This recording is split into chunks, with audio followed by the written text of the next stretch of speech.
Hello, welcome to Pipeline Integrity, things that make me go, hmm. This is part 6 in my video series.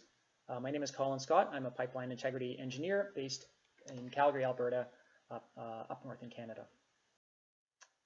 Today I'm going to talk about a little comparison between the basic NG18 model and my new gamma exponent model.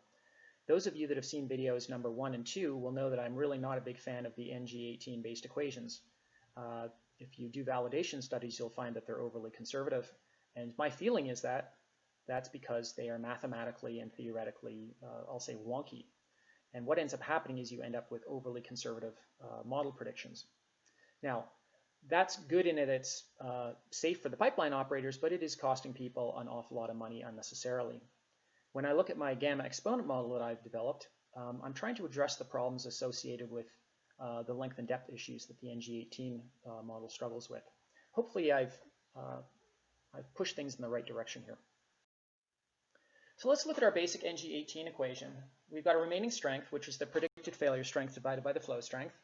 That's equal to 1 minus dt. dt is our flaw depth ratio of flaw depth divided by pipeline wall thickness. And then all of that is over 1 minus 1 over md over t, where m is the Folius factor. If you've seen videos 1 and 2, you'll know that I'm not a fan of using the Folius factor in surface flaw assessments. That Folius factor was originally derived for through-wall crack assessments, and it's based on length. Length is really not a super important parameter when it comes to surface crack assessments. So I'm really not a big fan of this. But anyway, we'll take a look at a couple of mathematical things associated with this. Let's consider that we have 4 flaws: a short flaw, medium, long, and a really long flaw. And I've selected some arbitrary Folius factors there: 1.1, 1.5, 5, and 10. Now let's see what happens when we plot the basic NG18 equation using those 4 different Folius factors, and we plot the remaining strength as a function of the flaw depth. Well, we're going to get a family of curves. If we've got a really long flaw, we're going to be following that black dashed line, which is a diagonal. And I think if you've seen video number 2, I believe that that's overly conservative for corrosion flaws. If you've got a very short flaw, you're going to be following that green dashed line. Now, as you go from left to right on the plot, you're getting increasingly deeper flaws. So I'd like you to take a sort of a mental snapshot of that to just remember what that looks like. Look at the pattern and try and remember what that looks like. We're going to come back to that in 2 or 3 more slides. Now we'll take a look at the gamma exponent model, which I've recently developed. In this case, we have a remaining strength, which is the predicted failure strength divided by flow strength, and that's equal to 1 minus d over t. So that's essentially a remaining ligament all to the gamma exponent. The gamma exponent is defined as being the minimum of the length over the pipe radius up to a maximum of 1/2 for a metal loss flaw and 1 for a crack-like flaw. Now, at this point, I really haven't explained to you why I have different limits for metal loss and crack-like flaws. It's a little complicated to explain, so I'm going to have to trust you to take a look at my ASME journal paper, where I go through the rigorous mathematical derivation of the GEM model and explain why those 2 limits come out that way. It was demonstrated mathematically back in video number 2 that metal loss follows a square root relationship, but I'm pretty sure that a lot of you are still skeptical of that. Now, when I take that remaining ligament to the gamma exponent, some of you might think that that's just an empirical model that I pulled out of my tail and seemed to work. That's not actually the case. That's actually mathematically derived. When I did the gamma exponent model, I followed the same model derivation as the log secant model, except rather than focusing everything on length, I focused everything on depth. And when I went through that exercise, I had to include a back wall correction factor. The back wall correction factor that I selected was the very simplistic square root of secant pi over 2 times d over t. And when you go through the strip yield model solution exercise with that back wall correction factor, what ends up happening is that this remaining ligament to the gamma exponent term just kind of falls out of the mathematics. And in my opinion, what's happening here is when I go through that exercise and I find this remaining ligament to the gamma exponent, that is essentially replacing the basic NG18 equation, which quite frankly was, from what I can tell, empirically derived. So there's something to think about.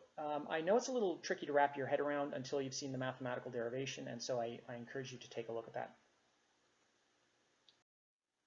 Now we'll do the same exercise as before. We'll take a short, medium, and long flaw and a really long flaw. I've gone with 0.2, 0.5, 0.8, and 1 as my gamma exponents. These are somewhat arbitrary. And here I have them plotted as remaining strength against the flaw depth ratio, just like I did before. Now, if your memory is good from about 3 slides ago, you'll realize that this looks very, very similar to the plot that you saw before. We have, for gamma equals 1, we've got that black diagonal. For gamma equals 0.2, which would represent a much shorter flaw, we have the green curve. Now, if you overlap these two plots, they look frighteningly similar. Now, I find this to be an amazing result. You know, perhaps coincidental, but I found that this to be really an interesting plot that I think validates the GEM approach. The NG18 equation, shown by the dashed line, was empirical, and it's based on Folius factor and length. The GEM equation with the solid lines is based on depth and includes that back wall correction factor that kind of fell out of the mathematics as a remaining ligament. But they end up lying in very, very similar space on this plot. That makes me think that, hypothetically speaking, if you were to put data against both of these models, other than the exceptions that I've shown with the limits of the half and the 1 on the gamma, you would find a very similar pattern in behavior in terms of the length and depth relationships of the various flaws. Now, what is not necessarily apparent on this particular plot is that with the Folius factor approach, you end up overweighting your predictions on length, and that's not entirely correct. The gamma exponent model, I think, corrects that. It's not apparent in this particular plot, but if you think about that and plot some of your own data, you'll probably find something very similar. Now, if you look at the various industry models, we've got the original and modified ASME B31G models for corrosion assessments. The more refined versions are R-strang and P-squared, but they're really just refinements of those B31G NG18 based models. We have our original and modified log secant model for surface cracks. We've got API 579, which can do lots of things. BS 7910 can do lots of things. Corlas is a crack-based model. DNBGL's recommended practice F101, that's going to be a corrosion model. And then European R6 and PRCA and MAD8 are crack models. Now, if you think about it, this whole laundry list of industry standards that's used for pipeline integrity assessments, all of these industry models include some mathematical form of the basic NG18 equation. Based on videos 1 and 2, I think I demonstrated that the mathematics behind those is fundamentally wonky, and those result in overly conservative failure pressure predictions. My development of the GEM, I think, has pointed things in the right direction. So far, my validation efforts have been looking pretty good, and so far my validation efforts have been improving the accuracy of the models by somewhere between about 10% and about 30%. So that represents several $1 billion worth of savings for the oil and gas industry. So that's something to really think about. Now, I've mentioned before that the oil and gas industry is valued at something like $3 trillion worldwide. So that's comparable to the GDPs of countries like Britain and India and France. So there's an awful lot going on there. I think if you look at the transmission pipelines in the world, they add up to something like 2 million kilometers when you look at both onshore and offshore pipelines. And then we can also consider that there are laterals and there are gathering lines and there are distribution lines and facilities all over the world. That adds up to an enormous value of assets. Now, what I've shown with this video series, I think, is that the NG18 based equations are overly conservative because they're largely based on length, whereas they really should be based on depth. And that should give us a lot of pause for thought. With all this value of assets out there, there is an enormous amount of expenditure being put towards repairs that may well not be necessary. If you look at my GEM model, I seem to have improved the accuracy of the models by at least 10%, and that translates to an enormous amount of dollar value. I'm not sure exactly how much it adds up to, but I would guess somewhere of at least $5 billion and maybe as high as $10 billion. So there's something really to think about. That's a lot of money that could be put to something quite a bit more useful. Usually you're going to have a disclaimer in your YouTube videos where somebody says this was done by a professional, do not try this at home. You're not going to get that from me. I encourage you, please do try this at home. I've given you some equations.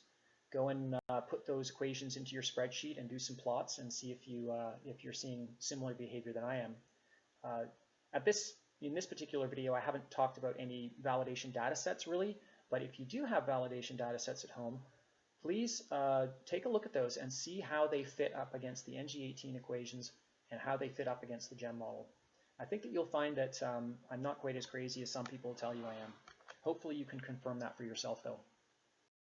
Anybody that's interested in this that wants to do some further reading, I do have 3 real publications.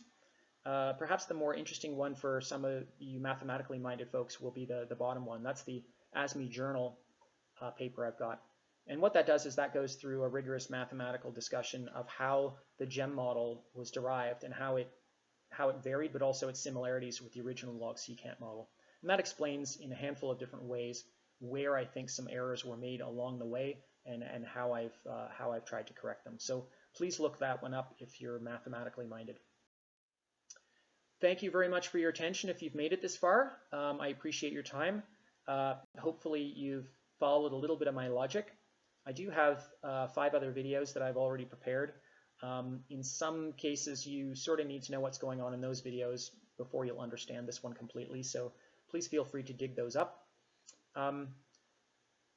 So until next time, I'm thinking of some new topics to put into this series. I think I might show you a little bit more validation work. I will show you perhaps that this model can be used for circumferential cracks as well as for axial cracks.